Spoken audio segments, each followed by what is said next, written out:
दोस्तों स्वागत है आपका हमारे YouTube चैनल में। और आज की इस वीडियो में मैं एक्सप्लेन करने जा रहा हूँ ईवा's पोजेशंस मूवी को, जो 2015 में रिलीज़ हुई थी। इस मूवी की रेटिंग्स है 5.7 out of 10 on IMDb and on रॉटन tomatoes it's 69% fresh. And इस मूवी को 79% गूगल यूजर्स ने भी लाइक किया है। इस मूवी में हमें ईवा नाम की लड़की की कहानी दिखाई गई है, जिसे नेफ्यूला नाम का एक डीमन पोजेस कर लेता है। तो वीडियो को पूरा लास्ट तक देखना, क्योंकि ये वीडियो बहुत ज़्यादा इंटरेस्टिंग होने वाली है। तो अब इसी के साथ चलते हैं सीधा वीडियो की तरफ।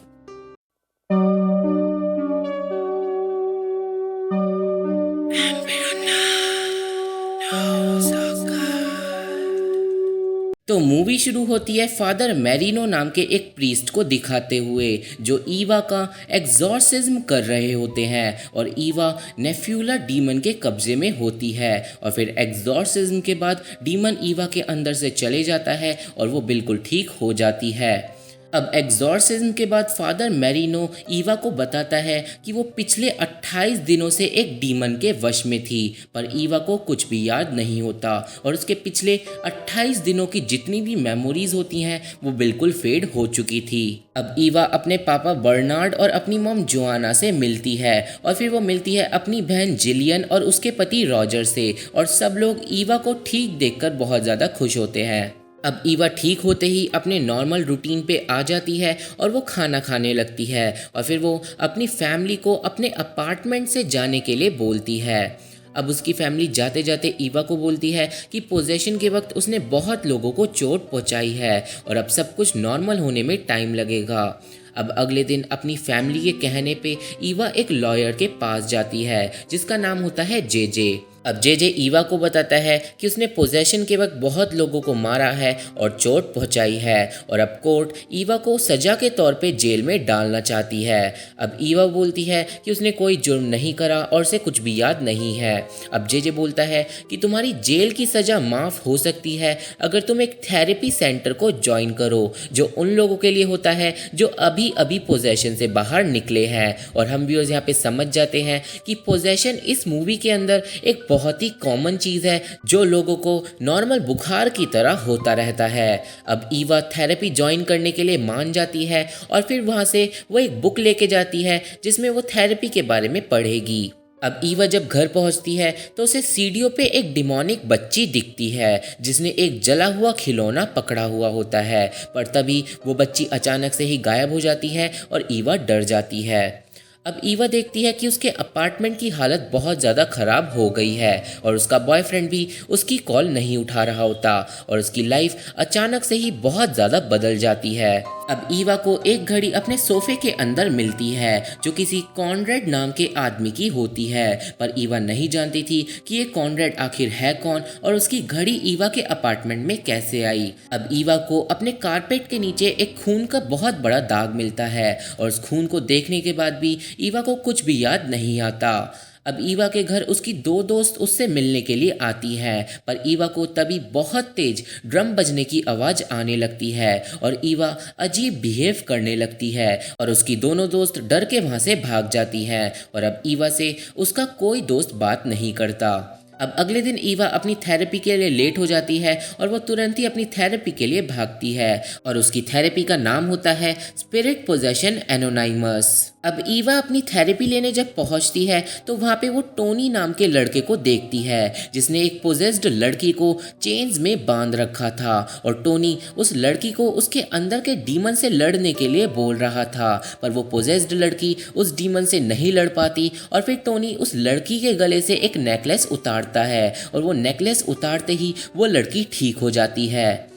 अब थेरेपी खत्म होने के बाद ईवा टोनी से मिलती है जो उस पर लेट आने के लिए गुस्सा करता है और फिर टोनी ईवा को बोलता है कि उसे थेरेपी को सीरियस तरीके से लेना होगा, क्योंकि अगर ईवा ने ऐसा नहीं किया तो नेफ्यूला डीमन उसे फिर से पोजेस कर लेगा। और फिर हम व्यूअर्स को यहाँ पे पता चलता है कि अगर कोई इंसान पोजेशन से बाहर आया है तो वो दोबारा पोजेस हो सकता है और इस फिनोमेना को रीपोजेशन कहते हैं। अब ईवा टोनी से उस मिस्टीरियस नेकलेस के बारे में पूछती है और टोनी बताता है कि उस नेकलेस को पहनने से जिस डीमन ने तुम्हें पहले पोजेस करा होता है वो तुम्हें दोबारा पोजेस कर लेता है, और अगर तुम उस डीमन से लड़कर उस नेकलेस को अपने आप उतार दो तो इसका मतलब ये है कि तुम अब कभी भी डीमन के द्वारा पोजेस नहीं हो पाओगी। और टोनी बताता है कि नेकलेस का यूज करना और अपने डीमन से मुकाबला करना उसकी थेरेपी का लास्ट पार्ट होता है।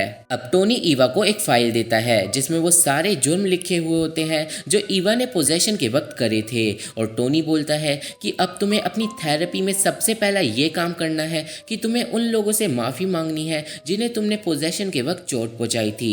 और टोनी बोलता है कि अगर तुमने लोगों से माफ़ी नहीं मांगी तो तुम्हारा डीमन तुम्हारे को रीपोजेस बहुत जल्दी कर सकता है। अब ईवा घर जाती है और डीमन नेफ्यूला के बारे में सर्च करने लगती है और उसे पता चलता है कि डीमन नेफ्यूला एक बच्चे जैसा दिखता है और वो बहुत ही ज़्यादा शैतान है। डीमन नेफ्यूला नरक के 37 लीजन्स को कंट्रोल करता है, और जब वो किसी के पास आता है तो उस इंसान को ड्रम बजने की आवाज़ आने लगती है। और अब ये सारी इन्फॉर्मेशन इकट्ठी करने के बाद ईवा एक एक करके सबसे माफ़ी मांगने के लिए निकल जाती है। अब ईवा सबसे पहले एक डॉक्टर के पास जाती है और उससे पूछती है कि मैंने तुम्हारे साथ क्या किया था, और वो डॉक्टर बताता है कि ईवा ने उसके हाथ में गन से शूट कर दिया था। और फिर ईवा उस डॉक्टर से माफ़ी मांगकर वहाँ से चली जाती है। और फिर ईवा जाती है एक मैकेनिक के पास, और वो मैकेनिक ईवा को बताता है कि उसने पोजेशन के वक्त उस मैकेनिक को फिजिकली अब्यूज़ किया था और उसे बहुत ज़्यादा मारा था। और अब जैसे जैसे ईवा को पता चल रहा था कि उसने पोजेशन के वक्त क्या क्या किया है, उसे एक के बाद एक शौक लगते जा रहे थे। अब अगले दिन जब ईवा थेरेपी में होती है तो सब लोग एक दूसरे को अपने डीमन से रिलेटेड प्रॉब्लम के बारे में बता रहे होते हैं, और ईवा भी डीमन नेफ्यूला के बारे में सब कुछ बताती है। अब थेरेपी के बाद ईवा मिलती है हेजल नाम की एक लड़की से, और हेजल भी ईवा की थेरेपी क्लास में होती है। अब बात करते वक्त हेजल ईवा को बताती है कि वो चाहती है कि उसका जो डीमन था वो उसे फिर से पोजेस कर ले, क्योंकि जब हेजल पोजेस्ड थी तो उसे नॉर्मल से अच्छा फील हो रहा था। और हेजल को ये लगता है कि हेजल और उसके डीमन के बीच में एक प्यार का कनेक्शन है, और अब हेजल ईवा से दोस्ती कर लेती है। अब घर पे जिलियन और उसका पति रॉजर ईवा के घर को ठीक करने में मदद कर रहे होते हैं, पर तभी ईवा को नेफ्यूला के ड्रम बजने की आवाज़ आने लगती है और वो अचानक से ही बेहोश हो जाती है। अब जब ईवा को होश आता है तो वो रॉजर और जिलियन को बात करता हुआ सुन लेती है, जो ईवा के पोजेशन के बारे में ही बात कर रहे होते हैं, और ईवा को यहाँ लगने लगता है कि उसकी फैमिली उससे कुछ छुपा रही है। अब घर पे ईवा उस घड़ी की कंपनी को कॉल करती है ताकि वो कॉनरेड को उसकी घड़ी वापस कर दे। अब कंपनी से ईवा को एक एड्रेस मिलता है और फिर ईवा उस एड्रेस पे जाती है। अब एड्रेस पे पहुंचने के बाद ईवा मिलती है बेन से, जो एक फेमस आर्टिस्ट होता है, और बेन बताता है कि कॉनरेड उसी के पापा हैं और ये घड़ी उन्हीं की है और ये घड़ी उनके लिए बहुत ज़्यादा इम्पॉर्टेंट है। अब ईवा बेन से कॉनरेड से मिलने की रिक्वेस्ट करती है ताकि उसे कुछ पता चल सके कि वो घड़ी उसके सोफे के अंदर कैसे पहुंची, पर बेन बताता है कि उसके पापा बिजनेस के काम से बाहर गए हुए हैं, और फिर ईवा वहाँ से चली जाती है। अब जब ईवा थेरेपी क्लास में होती है तो उसे एक विजन आता है जिसमें वो खुद को पोजेस्ड हालत में देखती है, और फिर उसे अपनी बिल्डिंग दिखती है जिसके अंदर रेड कलर की लाइट्स जल रही होती है। और फिर ईवा को लगने लगता है कि जब वो पोजेस्ड थी तो उसने कुछ बहुत ही ज़्यादा गलत किया था जो उससे अब सब लोग छुपा रहे हैं। अब रात के टाइम ईवा अपनी मॉम से मिलती है, जहाँ पे ईवा अपनी मॉम को कारपेट के नीचे लगे हुए खून के दाग के बारे में बता देती है, और फिर पूछती है कि वो खून का दाग किसका है। पर ईवा की मॉम ईवा को बोलती है कि तुम्हें जितनी चीज़ें अभी पता हैं उतना काफ़ी है, क्योंकि तुम सच्चाई को अभी झेल नहीं पाओगी। और ईवा की मॉम ईवा को कुछ भी नहीं बताती। अब ईवा अगले दिन थेरेपी के बाद टोनी से पूछती है कि क्या ऐसा हो सकता है कि मेरे ऊपर किसी ने डीमन को जानबूझ के छोड़ा हो। तो टोनी बताता है कि ऐसा पॉसिबल है, पर ऐसा करने के लिए ब्लैक मैजिक का यूज़ करना होता है, और अगर किसी ने सच में तुम्हारे ऊपर डीमन को छोड़ा है तो अब हम इसमें कुछ भी नहीं कर सकते। अब हम बस इतना कर सकते हैं कि वो डीमन तुम्हें फिर से पोजेस ना करे। अब ईवा जब घर जा रही होती है तो वो खुद को फिर से एक विजन में देखती है जिसमें वो पोजेस्ड होती है और वो एक वैन में किसी के साथ इंटीमेट हो रही होती है। अब तभी एक प्रोस्टिट्यूट गैंग का मालिक वहाँ पे आ जाता है जिसका नाम होता है एस्कोबार, और वो ईवा से पैसे मांगने लगता है। पर ईवा को डर लगने लगता है क्योंकि उसे कुछ भी याद नहीं होता, और वो एस्कोबार को बोलती है कि उसे कुछ भी याद नहीं है। पर एस्कोबार ईवा के पर्स में जितने भी पैसे होते हैं उन्हें छीन कर ले जाता है। अब थेरेपी में हेज़ल ईवा को बोलती है कि उसे ऐसा लगता है कि जो डिमोनिक पोजेशन होते हैं वो एक जेनेटिक बीमारी की तरह होते हैं, और हेज़ल बताती है कि उसकी फैमिली में पहले भी लोग पोजेस हो चुके हैं, और वो भी उसी डीमन के साथ जो अब हेज़ल के पीछे पड़ा हुआ है। अब अगले दिन ईवा अपने लॉयर जे के पास जाती है और एस्कोबार के बारे में उसे सब कुछ बता देती है, और ईवा बताती है कि उसने एस्कोबार की किसी प्रोस्टिट्यूट के साथ कुछ गलत किया था, पर उसे याद नहीं है कि वो कौन सी प्रोस्टिट्यूट थी। और क्योंकि ईवा को सब लोगों से माफ़ी मांगनी थी तो वो जे को उस प्रोस्टिट्यूट का पता लगाने को बोलती है। अब रात तक जे उस प्रोस्टिट्यूट के बारे में सब कुछ पता लगा लेता है, और फिर वो ईवा को बता देता है कि उस प्रोस्टिट्यूट का नाम नोवेल है, और जे ईवा को बता देता है कि वो प्रोस्टिट्यूट उसे कहाँ पे मिलेगी।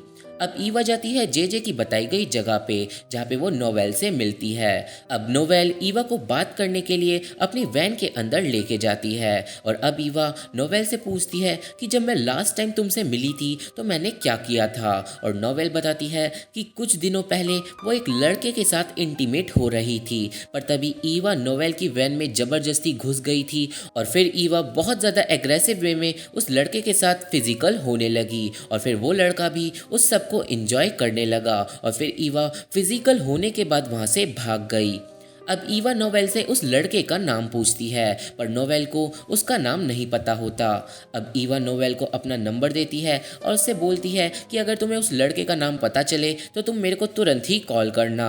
अब तभी वहाँ पे एस्कोबार आ जाता है और वो ईवा को मारकर वहाँ से भगा देता है। अब अगले सीन में ईवा हेज़ल के साथ एक बार में होती है जहाँ पे हेज़ल बोलती है कि अब वो अपने डीमन के बिना नहीं रह सकती, और वो एक तरीका जानती है जिससे वो अपने डीमन को वापस बुला सकती है।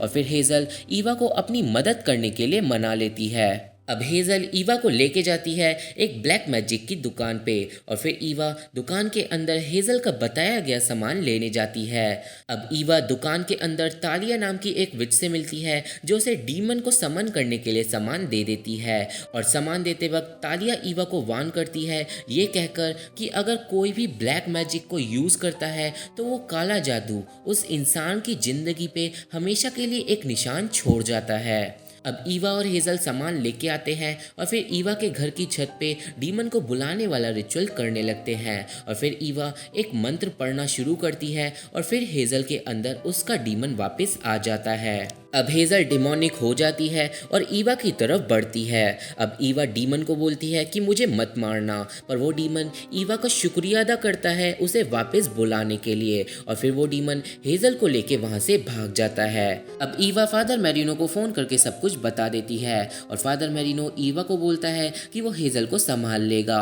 और फिर ईवा जब घर पहुँचती है तभी वहाँ पे बेन आ जाता है जो उसकी घड़ी वापस करने के लिए थैंक्स बोलने आया था, और वो अपने साथ एक गिफ्ट भी लाया था।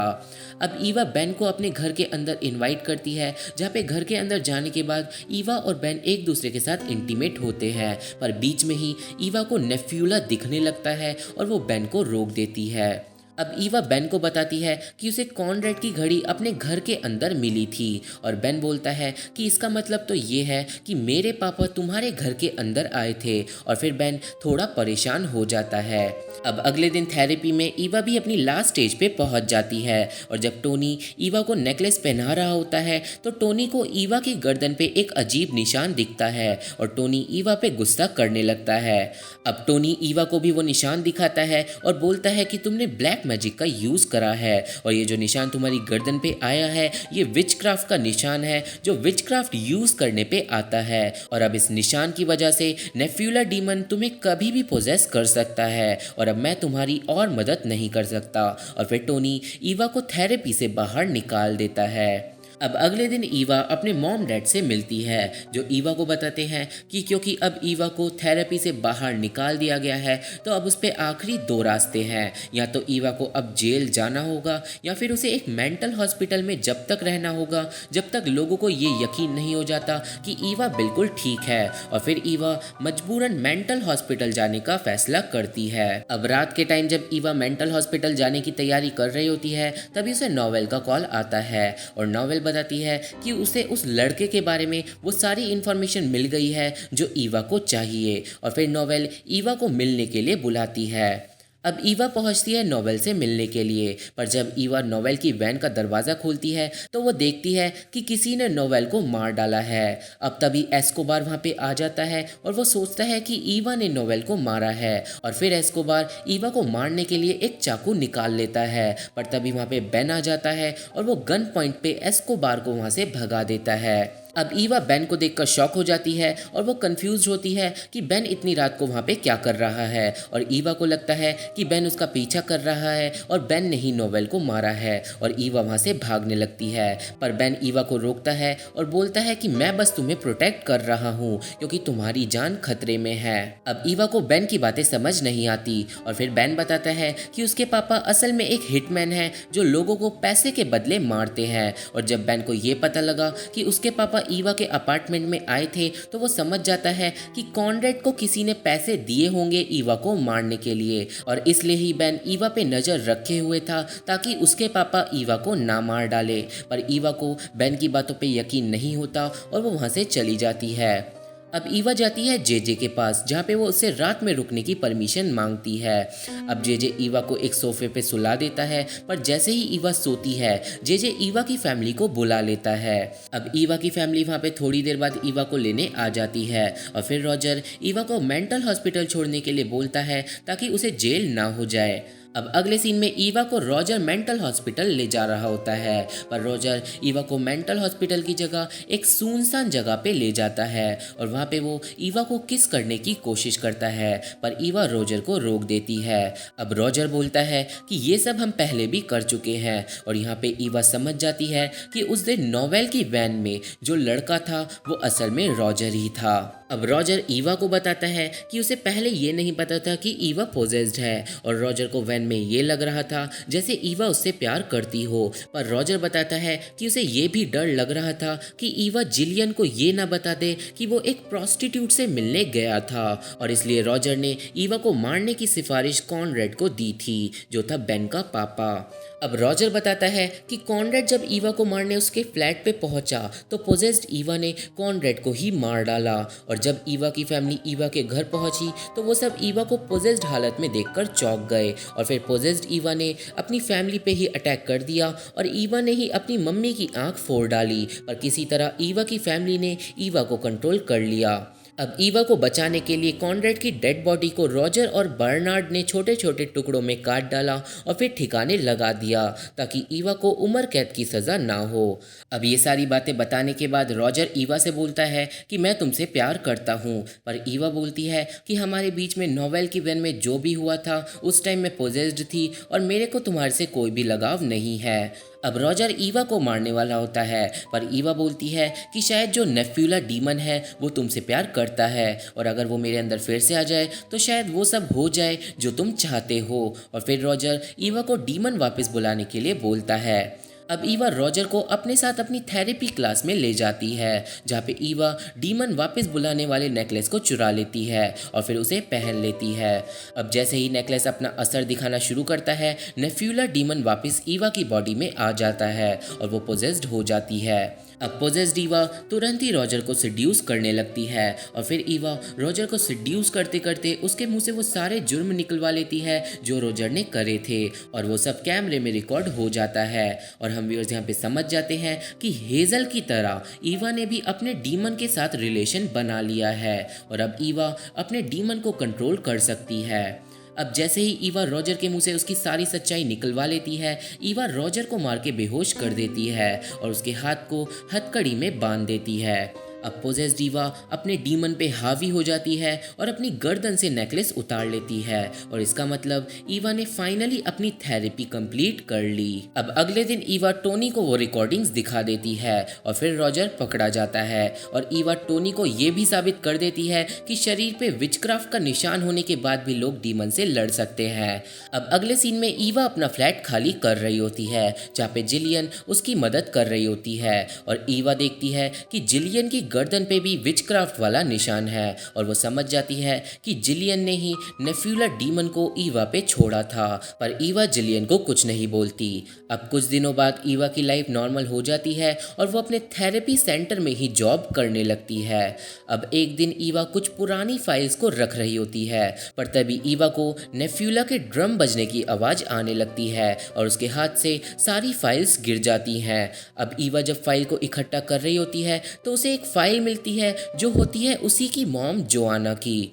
अब जब ईवा उस फाइल को देखने लगती है तो उसे पता चलता है कि नेफ्यूला डीमन ने ईवा की मॉम को भी पहले पोजेस कर रखा है और फिर ईवा हेजल की बात को याद करती है कि उसने कहा था कि शायद डिमोनिक पोजेशन जेनेटिक प्रॉब्लम है। अब ईवा को यहाँ पे समझ आता है कि उसकी बहन जिलियन ने ब्लैक मैजिक इसलिए करा ताकि नेफ्यूला जिलियन की जगह ईवा को पोजेस कर ले और जिलियन बच जाए। अब अपनी फैमिली से इतने बड़े धोखे के बाद ईवा बहुत ज़्यादा शॉक हो जाती है और इसी बात का फ़ायदा नेफ्यूला उठाता है और वो ईवा को पोजेस करने वहाँ पे आ जाता है और मूवी यहीं पे ख़त्म हो जाती है।